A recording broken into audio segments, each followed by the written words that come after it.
paz, amados. Mais uma vez estamos aqui com o programa Perguntas e Respostas. Que Deus abençoe você nesta noite, uma noite de vitória, uma noite de paz. Nós vamos responder a uma carta hoje. O senhor Gabriel já enviou para mim aqui, correto, senhor Gabriel? Positivo. Então nós vamos ler essa carta e responder um dilema de um rapaz, né? Eu ainda não li a carta direito, mas o pouco que o Gabriel me contou já deu para ter uma ideia mais ou menos do que é. Vamos lá. Pastor, sou cristão desde que me entendo por gente. Meu pai é presbítero e minha mãe é missionária. Tive uma educação exemplar dada pelos meus pais. Tenho uma vida atuante na igreja. Há pouco tempo chegou uma mulher linda, da qual me chamou muita atenção. Notei que a mesma não tirava os olhos de mim. Então respondi ao olhar. Após 3 cultos, nos olhando, resolvi falar com ela e cheguei com muito cuidado, a cumprimentei com a paz do Senhor. Ela prontamente me respondeu e daí surgiu uma longa conversa que acabou em uma pizzaria. Conversamos muito, foi maravilhoso todo aquele momento. Então nos aproximamos mais e mais. A levei em minha casa, ela conversou muito com a minha mãe, foi uma tarde maravilhosa. Então começamos a namorar. Ela um pouco avançada. Já no meu caso, me sinto meio com medo, pois ainda não tive relações com nenhuma mulher. Eu sou virgem. Como lhe falei, pastor, fui criado, educado na igreja. Então tudo isso me assusta. Um dia ela some, não vai mais aos cultos, não atende o telefone. Eu fiquei louco de paixão, de saudades, sei lá. Então vem a revelação. Minha irmã a vê com um homem em um supermercado. Eu surtei, mas continuei com a minha vida. Passado 3 semanas, ela reaparece como se nada tivesse acontecido. Então a questionei. Ela simplesmente me disse que não estava legal, estava depressiva, por isso sumiu. A perdoei.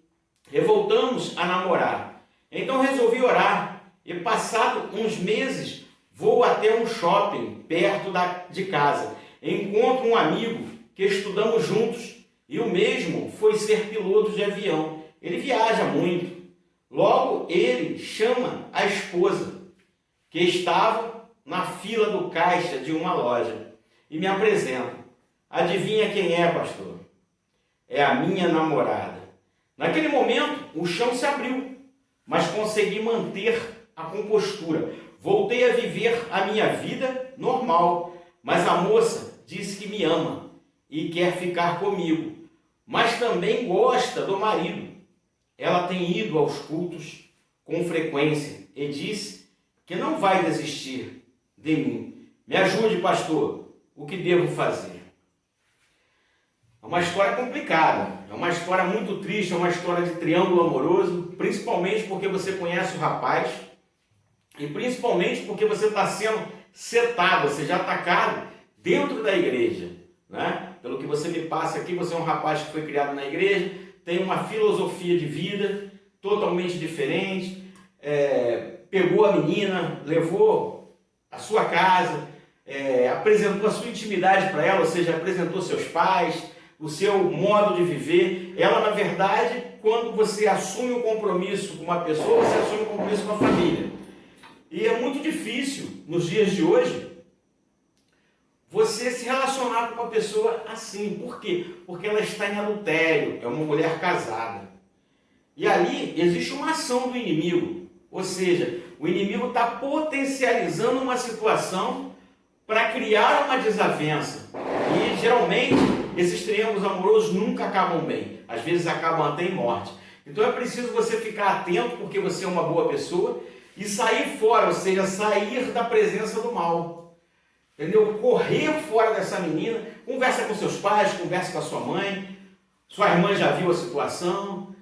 E o rapaz também está sendo enganado. Digamos que você fique com essa mulher, você vai ser mais um como o esposo dela, a qual ela diz que gosta.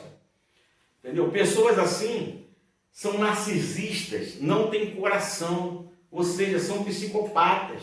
O adultério para eles é uma coisa normal e eles têm justificativa para tudo. O psicopata, ele sempre bota a culpa no outro, ele nunca vai assumir o seu erro. Então é muito difícil conviver com pessoas assim. São pessoas astutas. Quando você diz que ela passou 3 semanas sem ir à igreja, logo em seguida ela apareceu como se nada tivesse acontecido. Isso para ela é normal. Por quê? Porque ela já tem uma deformidade no caráter.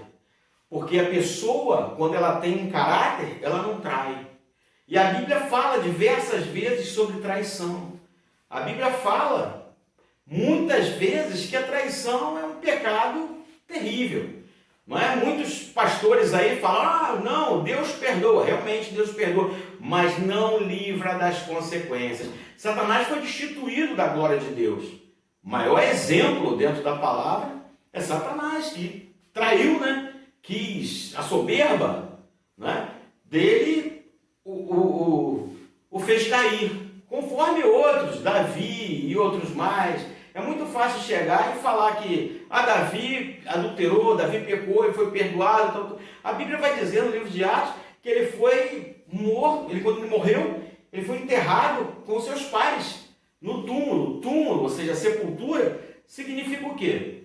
Significa inferno. Então todo pecado tem uma consequência. Todo pecado gera uma consequência. Então eu falo para você, estou falando para você como amigo e como pastor, se afasta dessa menina o mais rápido possível, antes que você se envolva mais, antes que você venha se apaixonar verdadeiramente e crie uma situação. Pensa no marido dela, que situação, como é que pode estar? O rapaz não sabe de nada, quer dizer, um cara trabalhador, enquanto ele viaja, né, trazendo o pão de cada dia para a família, ou seja, trazendo sustento para a família, ela se diverte com uma garotinha nova, namorando, né, por aí. Será que é só você que ela namora? Será que tem mais? É uma pergunta que fica um ponto de interrogação. Será? Será? O diabo chegou para Jesus e falou, se tu és o Filho de Deus, sempre tem uma interrogação. Se tu és, será? Sempre tem aquele ponto de interrogação, né? Então, o que ocorre é o seguinte, foge da presença e da aparência do mal. Foge das garras, das sanhas dessa garota. Porque existe algo espiritual por trás, tá? Fazendo toda essa dinâmica para que você se quebre, para que você caia verdadeiramente, e ela também, e o marido também, ou seja, uma família destruída. Então você corre dessa situação. Não seja você um pivô de um lar destruído, seja você um homem de Deus conforme você é. Tanto que você relata aqui que teve uma criação na igreja. A Bíblia diz, ensina o caminho que seu filho deve andar. Amém? Respondido, Gabriel, pergunta? Positivo. Glória a Deus. Que Deus abençoe a sua vida, abençoe a sua casa, abençoe a sua família, não é? E creia que a sua vitória é a minha vitória.